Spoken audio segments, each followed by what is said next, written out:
Forged in the fires of revolution, tested on today's front lines of freedom. Before there was a nation, there was the United States Army. From the hallowed ground of Yorktown's first stand to the unwavering readiness at Fort Bragg today, and onward to West Point's next generation of leaders.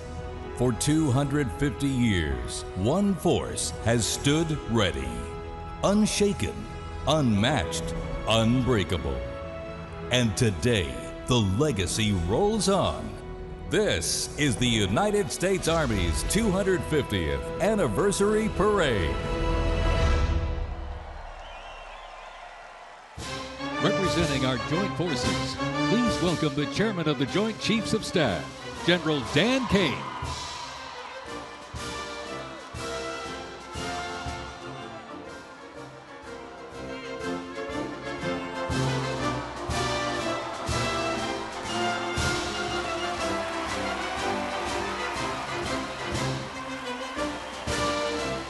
Joining us, the Secretary of the Army. Please welcome the Honorable Daniel P. Driscoll.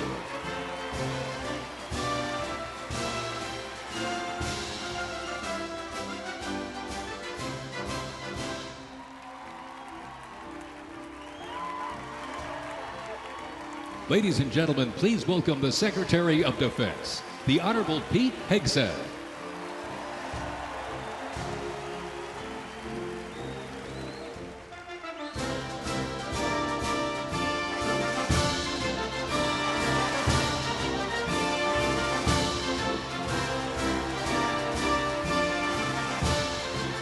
Ladies and gentlemen, the Vice President of the United States, J.D. Vance, accompanied by the Second Lady of the United States, Usha Vance, and their 3 children.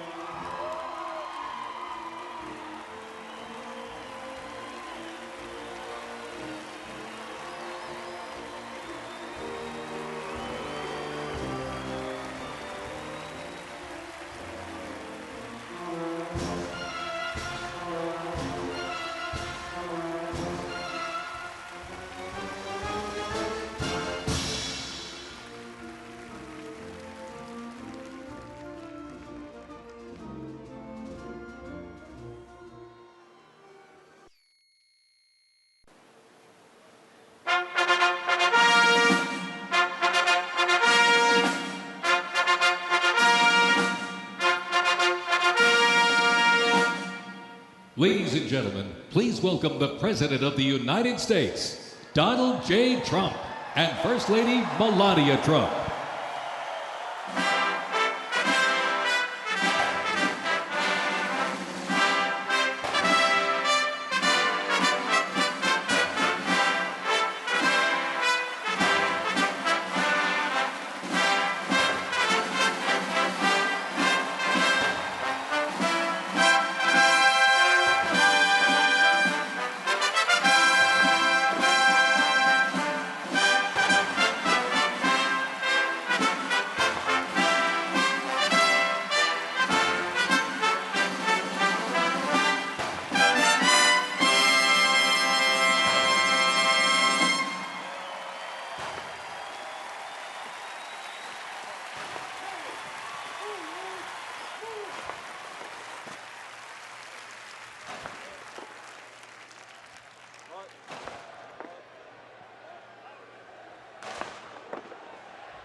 Ladies and gentlemen, to honor America, would you please rise for the singing of our national anthem?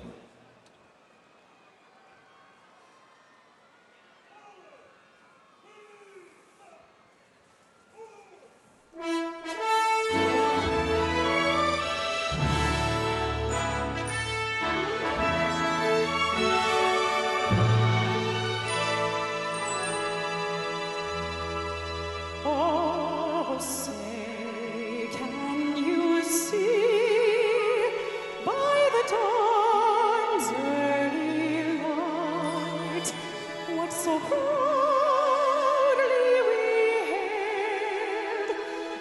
twilight's last gleaming,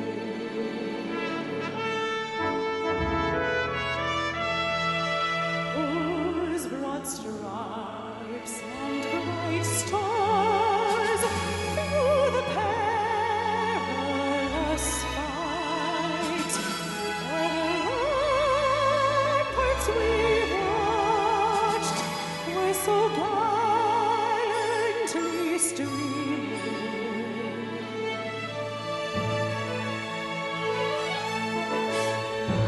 And the rockets red glare, the bombs bursting in air, gave proof through the night that our flag was still there.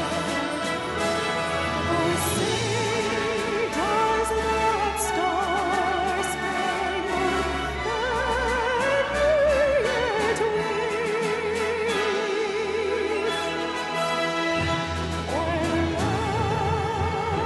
of the free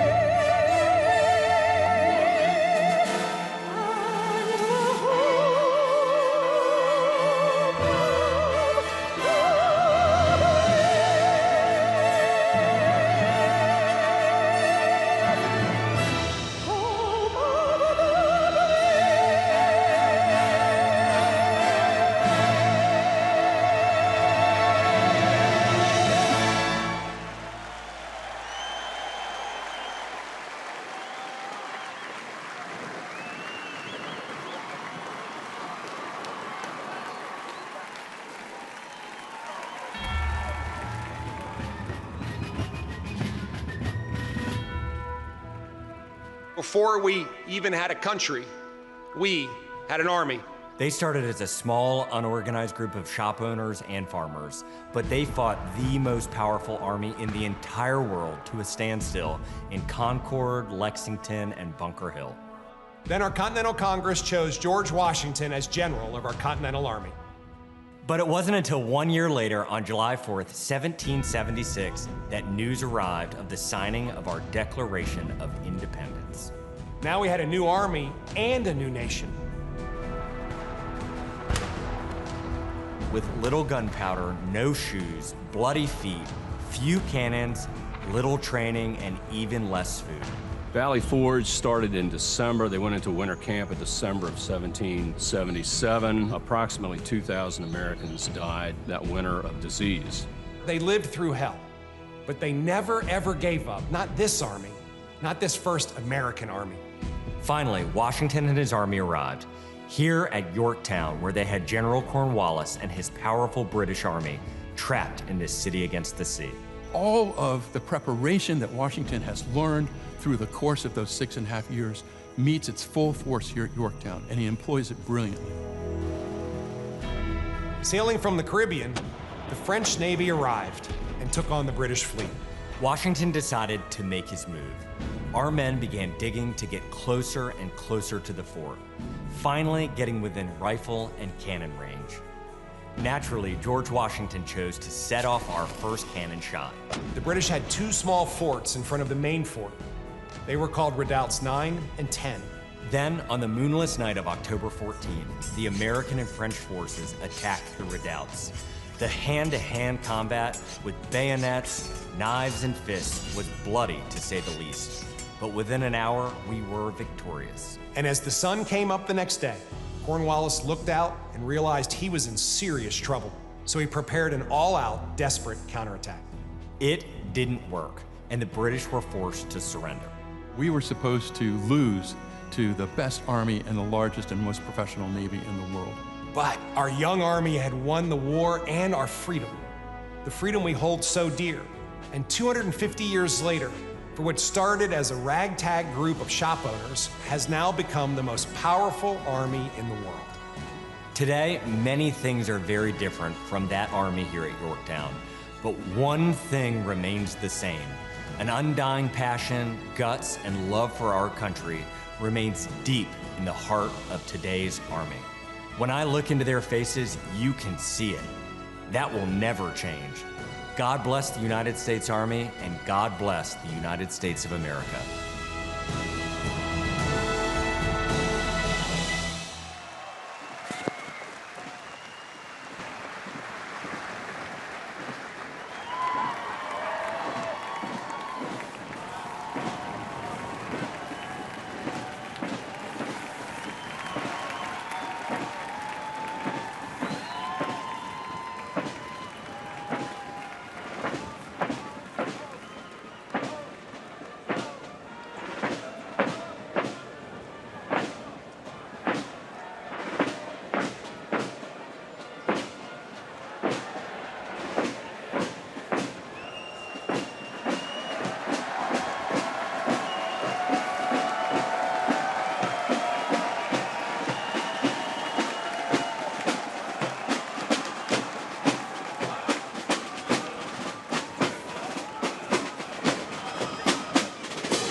From Court Cavazos, Texas, home of legends, the 1st Cavalry Division rides with pride. Born from the thunder of horse cavalry traditions of the Civil War, the first team forged its reputation on the front lines of history. They stormed Manila with the flying column, charged into Pyongyang as the first to breach the line, and faced the brutal crucible of Ia Drang, the first of 13 named campaigns in Vietnam where they proved their mettle.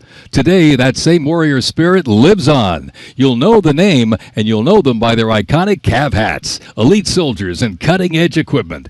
Tough, fit, fearless. The 1st Cavalry Division is a lethal, disciplined force that stands ready to fight and win anywhere, anytime. And the legacy rides on. This is the Cav.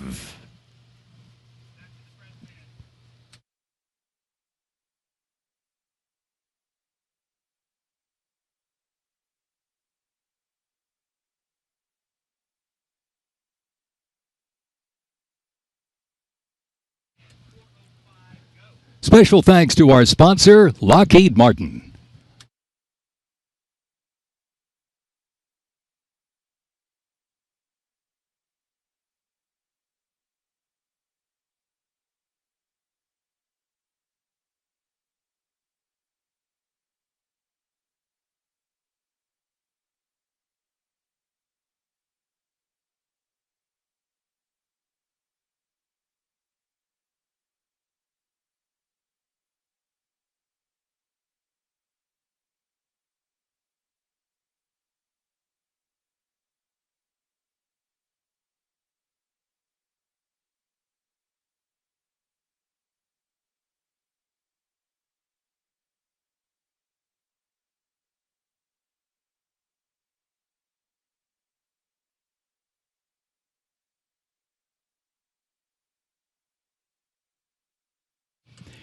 In 1914, years of escalating competition between European alliances culminated.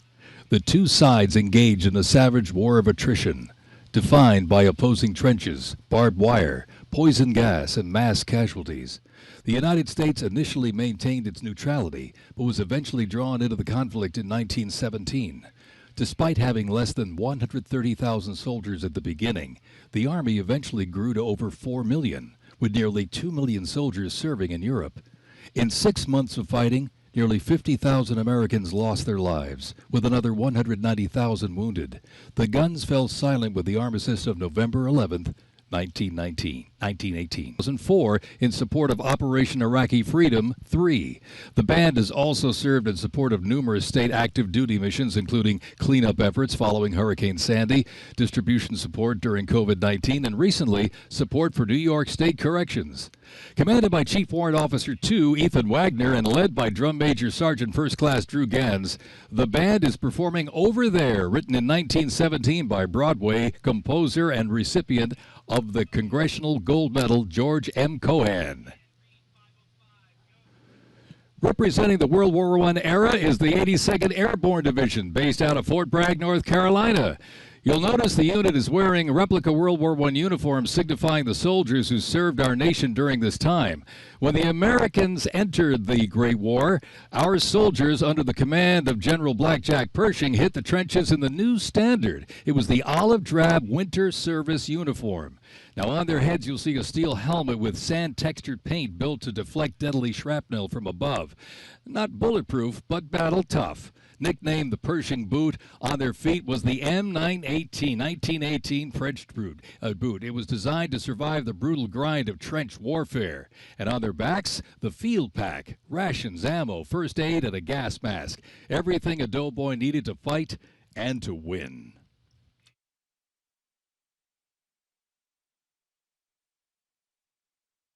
Incidentally, the 42nd Infantry Division was deployed to heavy combat abroad and then deployed again in World War II, ultimately liberating the Dachau concentration camp. The 42nd responded to the terrorist attacks on 9/11.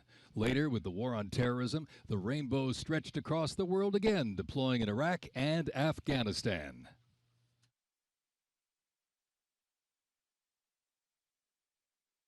Thundering into view, the pride of Fort Sill, the U.S. Army Artillery Half Section.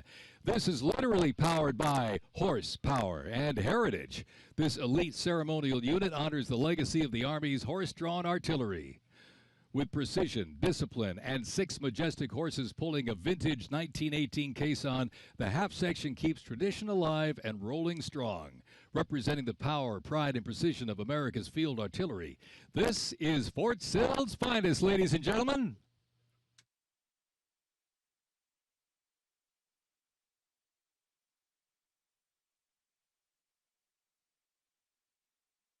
Special thanks to our sponsor, Form Energy.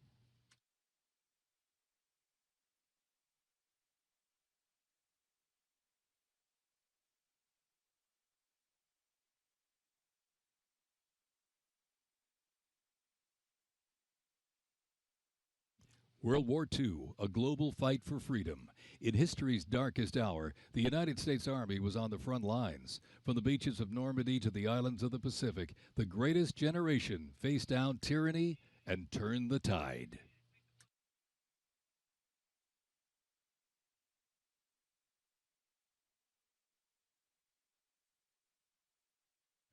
From bombers to fighters to transports, U.S. Army aircraft started to thunder across the skies in World War II. And take a look up there, ladies and gentlemen. Flying overhead right now. They are fast, they are fierce, and famously used in the Doolittle raid over Tokyo. Leading up front, the mighty B-25 Mitchell. Up next, the Cadillac of the sky, the P-51 Mustang. From the sky, we're back down on the ground. In World War II, one vehicle led the charge, the legendary quarter-ton 4x4 command recon vehicle, the Jeep. You might have a Jeep in your driveway, but not like this. The U.S. Army truck quarter-ton 4x4 command reconnaissance, better known as the Jeep, was an iconic vehicle of World War II and was the world's first mass-produced four-wheel drive vehicle. The Army used the Jeep for almost every military activity, including command vehicles, scout cars, and medical ambulances. Fast, rugged, the Jeep became a symbol of American ingenuity.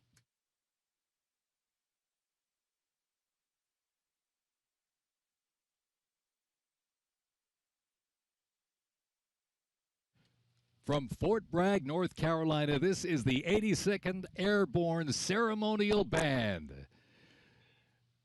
The 82nd received the nickname All-Americans after a contest as it represented the diverse origins of its members from every state. This name remains today symbolized by their iconic AA patch. Fort Bragg's finest, ladies and gentlemen. Give them a big round of applause, the 82nd Airborne Ceremonial Band.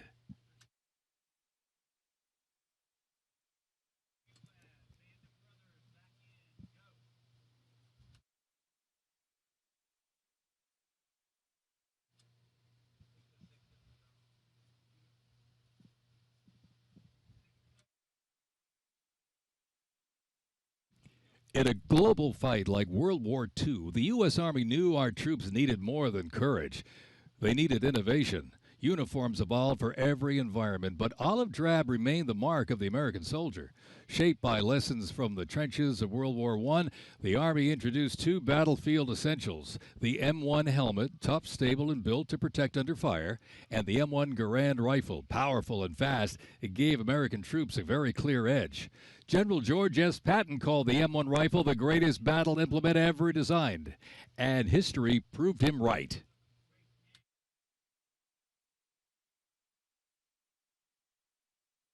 The 82nd Airborne Division. The unit is best known for their bravery on D-Day, when 12,000 parachute and glider troops destroyed German supply lines after fighting for 33 days straight.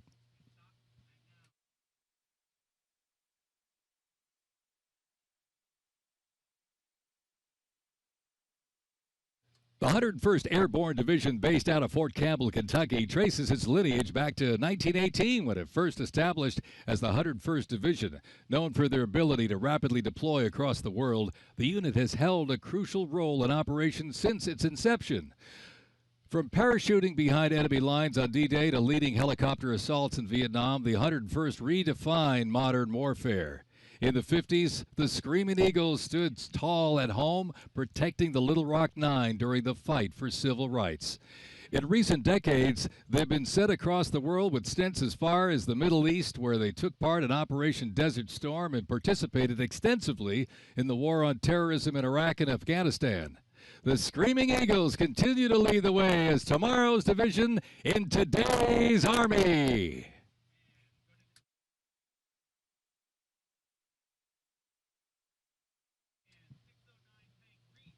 The iconic Sherman tank is here, ladies and gentlemen. It was the cornerstone of the U.S. Armed Forces, showing its military might in World War II. It became one of the most influential tank designs of the 20th century.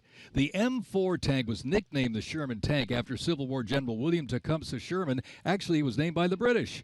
With almost 50,000 produced during World War II, the Sherman tank was in active service until 1957. In World War II, the M16 half-track was a force to be reckoned with. It was a self-propelled anti-aircraft weapon with speed, firepower, and grit. Nicknamed the Meat Chopper, its quad 50 caliber mount could unleash 2,300 rounds a minute.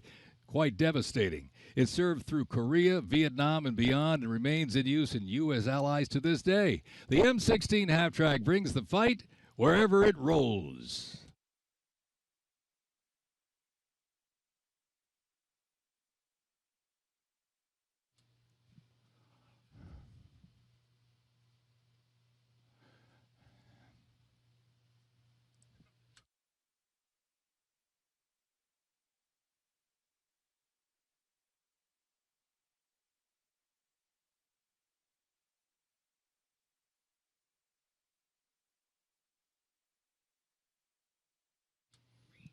The U.S. Army Transportation Corps motto states, "Nothing happens until something moves."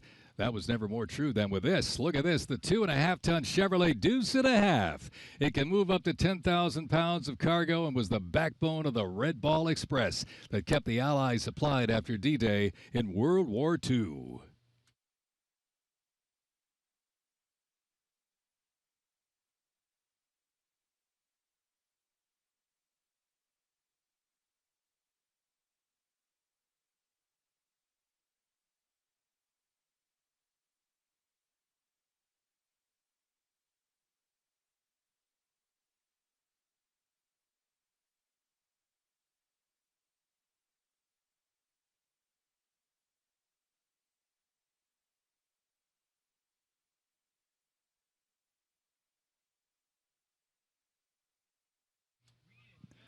The Korean War, often referred to as the Forgotten War, began on June 25, 1950, with the North Korean Army's invasion of South Korea. A coalition of South Korea, the United States, and other United Nations members defeated the invasion and advanced into North Korea. The coalition fought and defeated two Chinese offensives in the spring of 1951. Armistice negotiations began shortly after that defeat in July of 1951 until the armistice was signed 2 years later in 1953. Combat consisted of small attacks, raids, and patrolling. During this war, the United States deployed approximately 6.8 million military forces to the Korean Peninsula.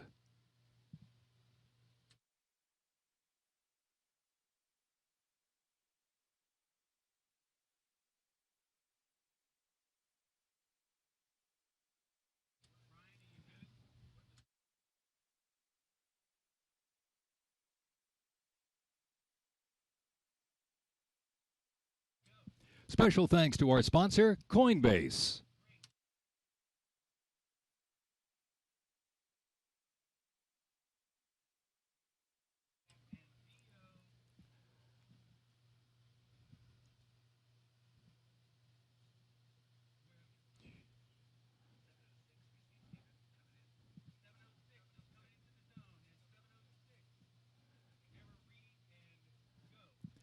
The M151 kept rolling along as the lightweight, high-mobility general-purpose vehicle replacing the famed World War II Jeep back in 1961.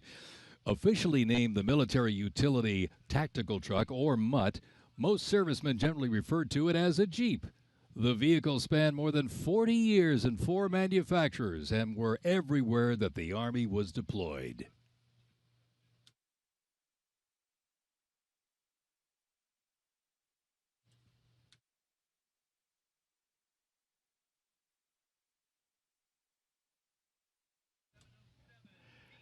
Another rolled by earlier, and at 2.5 tons, this deuce and a half, the M35A2 classic military transport truck, was a mainstay of the U.S. Army for decades, particularly during the Vietnam War and Operation Iraqi Freedom.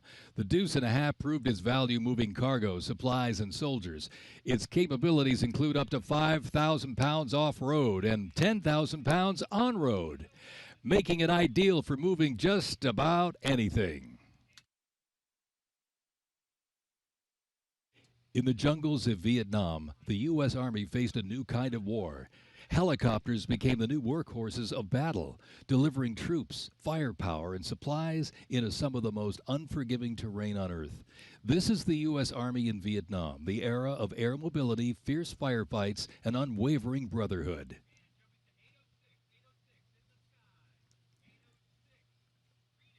And over the music marching through, the roar of these legendary Army helicopters takes to the air. Flying overhead right now, they help define the Vietnam War. That staccato beat of the rotor blades was a welcome sound to many troops mired in combat. From transport and medevac to close air support and reconnaissance, they brought the fight to the front and pulled the wounded to safety. The OH-6 Cayuse scouted the terrain with unmatched agility. The AH-1 Cobra, also nicknamed the Snake, brought serious firepower. Its slim design, as you can see here, helped it survive and thrive in hostile environments to protect soldiers below. And the icon of the era, the UH-1 Huey, the first turbine-powered helicopter in service with the U.S. military. There was nothing the Huey couldn't do. General support, air assault, cargo transport, medic evacuation, and ground attack missions. The Cayuse, Cobra, and Huey, ladies and gentlemen, three iconic Army symbols in the sky.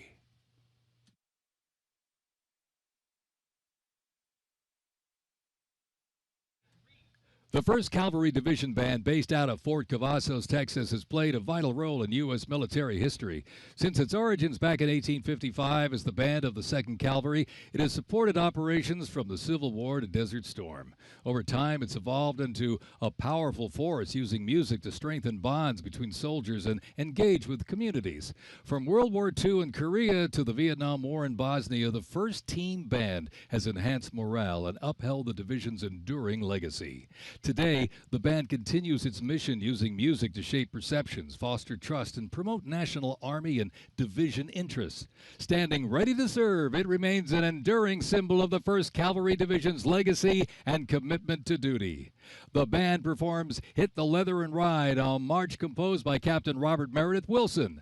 This piece reflects the cavalry's transition from horses to mechanized warfare, capturing the speed, the resilience, and the tradition of the division. From Fort Cavazos, Texas, everybody, the 1st Cavalry Division Band.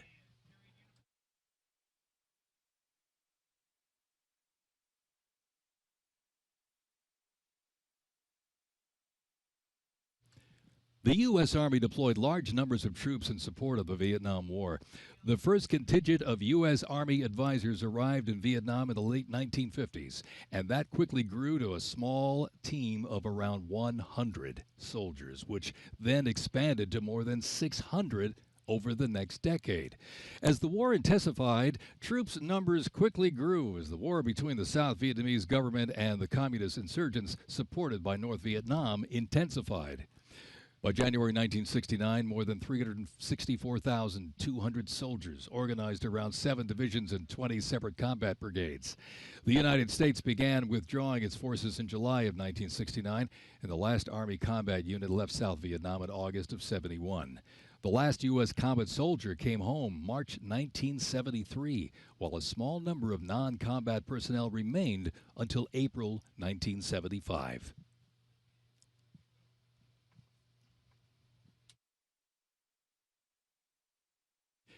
Representing the Vietnam War era is the 101st Airborne Division based out of Fort Campbell, Kentucky.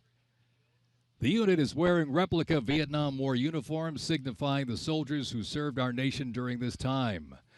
Blistering heat, thick humidity, and unforgiving terrain demanded uniform innovation, and the Army, they delivered. New lightweight uniforms were constructed to move with the soldier. The M16 replaced the M1 Garand, calling for redesigned ammo gear and faster reloads in combat. Body armor got smarter, jackets and trousers got lighter, and field equipment was reimagined to meet the mission head-on. Gone were the heavy Mickey Mouse boots, replaced by canvas tropical combat boots that offered better grip, faster drying, and all-day endurance.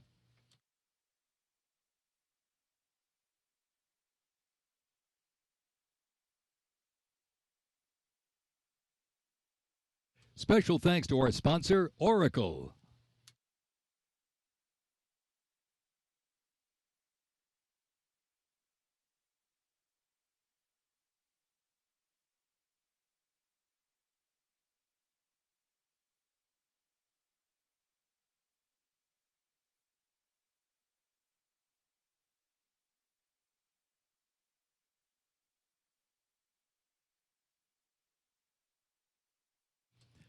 When Saddam Hussein's Iraq invaded Kuwait in August 1990, the U.S. Army deployed to Saudi Arabia to deter further Iraqi aggression in the region for what was known as Operation Desert Shield.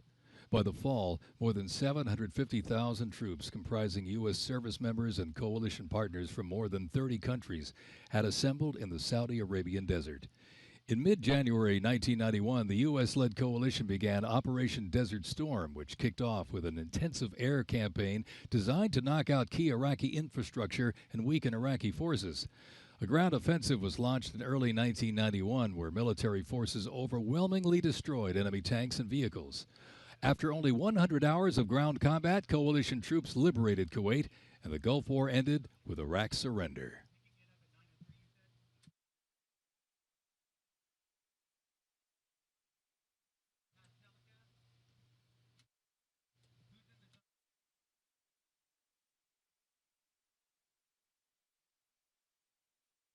From Fort Riley, Kansas, this is the 1st Infantry Division, one of the Army's most storied divisions. Nicknamed the Big Red One because of the distinctive red on their unit patch. As the oldest continuously serving division in the U.S. Army, the unit has participated in every major operation since World War I, living up to its motto, no mission too difficult, no sacrifice too great, duty first. The 1st Infantry Division was originally established as the 1st Expeditionary Division in 1917 and spearheaded the American Expeditionary Forces in France during World War I. In World War II, the Fighting First stormed Omaha Beach on D-Day and liberated Nazi concentration camps. The highly decorated unit has had 37 members of the Big Red One awarded the Medal of Honor. In Washington, D.C., the 1st Division Monument stands in President's Park, memorializing those who died while serving in the 1st Infantry Division. Ladies and gentlemen, they are the Big Red One, the 1st Infantry Division.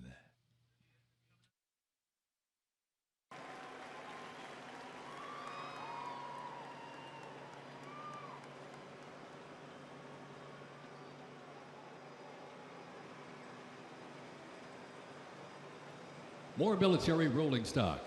During Operation Desert Storm, the M2 Bradley fighting vehicle proved its value on the battlefield. It is fast, it is tough, and it is lethal.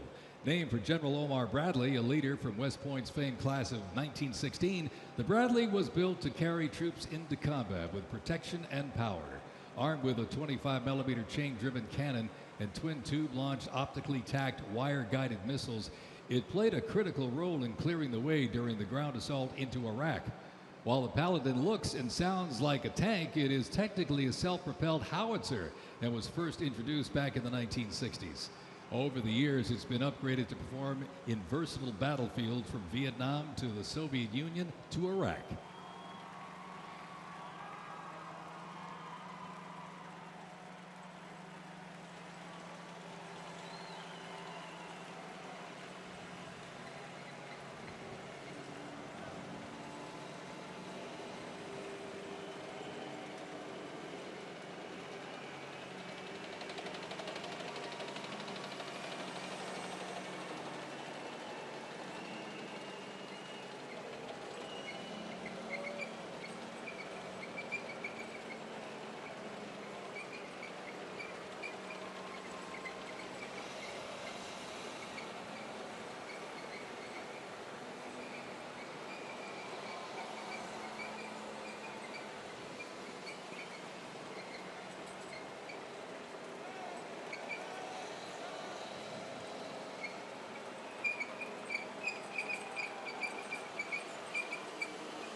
In the Gulf War, no division hit harder or moved faster than the 1st Armored.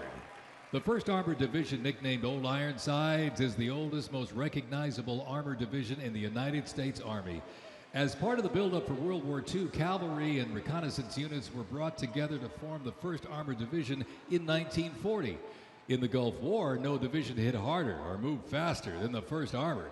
Old Ironsides really led the way. During Desert Storm, they engaged in some of the largest tank battles in Army history that were decisive victories, shattering enemy formations. Based in Fort Bliss, Texas, America's Tank Division is currently supporting missions in 20 countries across 5 continents.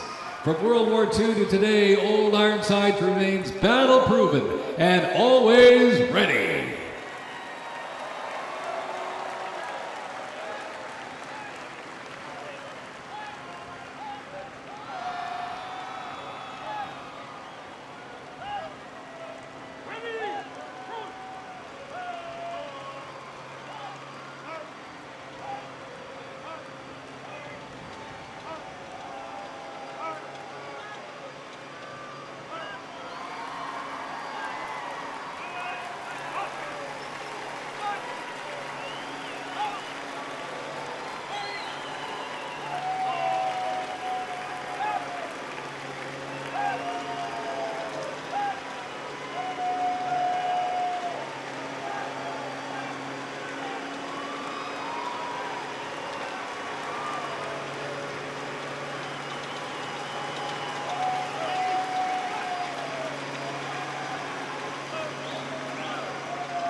First used in Operation Desert Shield and Desert Storm, the M119 howitzer brought precision firepower to the front lines.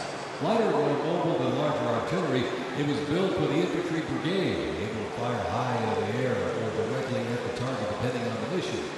Whether used in battery formation or as a standalone support weapon, the M119 delivered reliable, responsible fire when it mattered most. Still in service today, including on the front lines in Ukraine, it remains a trusted part of the Army's arsenal.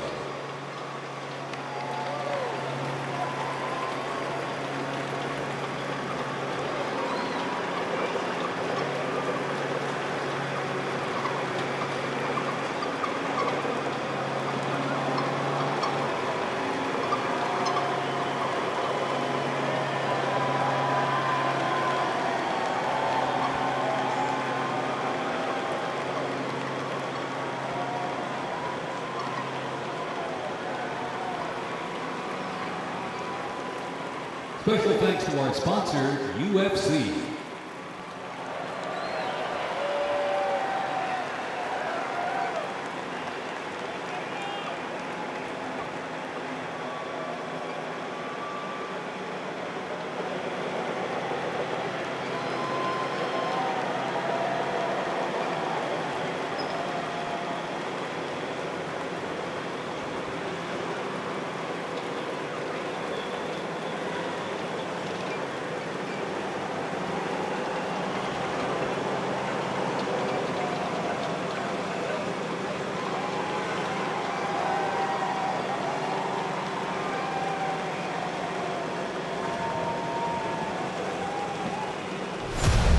September 11, 2001, terrorists destroyed the World Trade Center in New York City and struck the Pentagon in Washington, D.C. using commercial airliners. In response, the U.S. launched the global war on terrorism. The U.S. would stop potential threats around the world and take the fight to terrorist groups and the nations that back them. The Army immediately deployed forces to Afghanistan to destroy Osama bin Laden's al-Qaeda terrorist organization and depose his sponsors, the ruling Taliban. The 2003 President Bush expanded the war to Iraq. Soldiers and other armed services overthrew Iraq's dictator Saddam Hussein. The fight to stabilize Iraq and prevent terrorist groups from overthrowing its new government continues to this day. The campaign in Afghanistan lasted until 2021 when U.S. forces withdrew and the Taliban returned to power. Over the course of the two-decade conflict, over 2 million servicemen and women, less than 1% of the American population, deployed in support of the global war on terrorism. Most of those who served were members of the United States Army.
Stryker Armored Combat Vehicle is the first military vehicle to enter service in the U.S. Army since the war was started back in the 1980s. The vehicle was developed to fill a gap in the Army's inventory between the lighter infantry and heavy artillery. The Stryker Armored Combat Vehicle enables the team to maneuver in close and urban terrain, plus provide protection in open terrain and transport infantry quickly to critical battlefield positions. The first Stryker vehicles were fielded back in 2002 with the first Stryker Brigade combat team deploying to Iraq in 2003.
Based out of Fort North Carolina, represents a lethal, agile, and flexible force capable of conducting many complex joint special operations missions.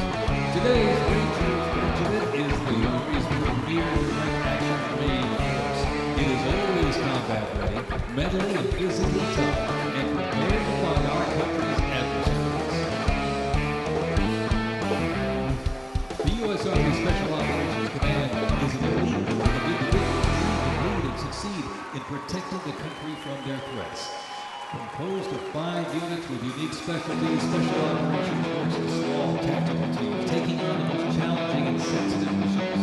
Military legends and service members and civilians alike, they take on terrorists and wide war-style missions in foreign countries. Ladies and gentlemen, the U.S. Army Special Forces.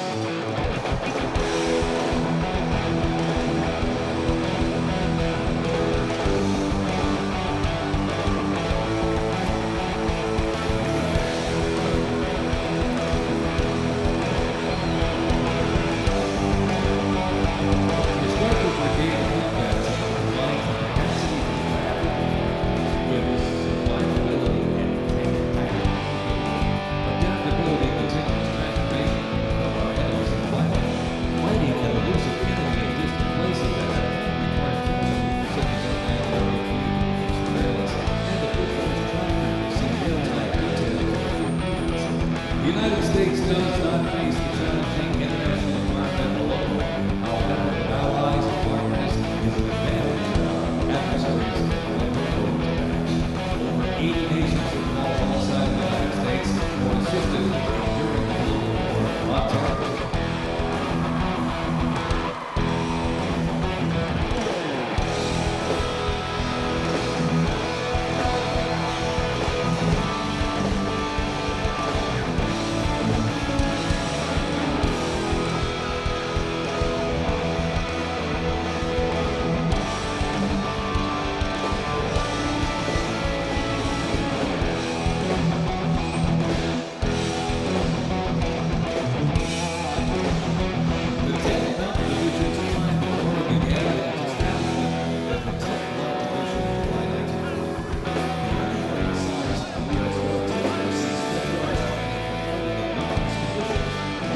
Period spent as active as a training division and as a standard infantry division, the unit returned to its roots in 1985 when the brigade gives not permission designation.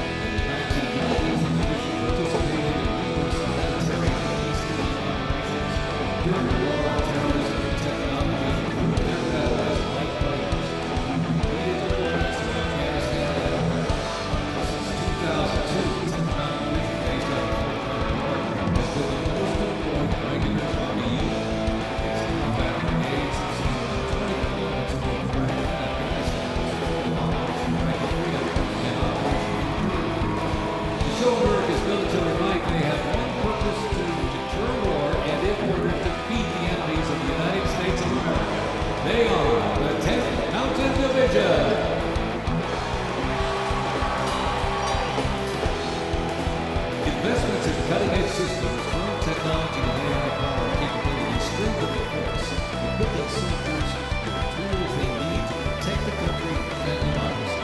The Army has 8 Striker Brigade combat teams, 6 active component, 2 for the National Guard. More than 2/3 of the 7,000 servicemen and women sacrificed their lives fighting the local war on terrorism were part of one of the Army's 3 divisions: Active Duty Forces, the Army Reserve, and the Army National Guard.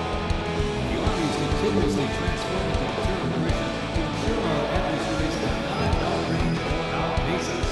This transformation is not just about data, it's about maintaining dominance, ensuring that America's Army remains unmatched in speed, flexibility, and ability to support the nation's strategic priorities.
Spread across the parade today, numerous fighting vehicles, some designed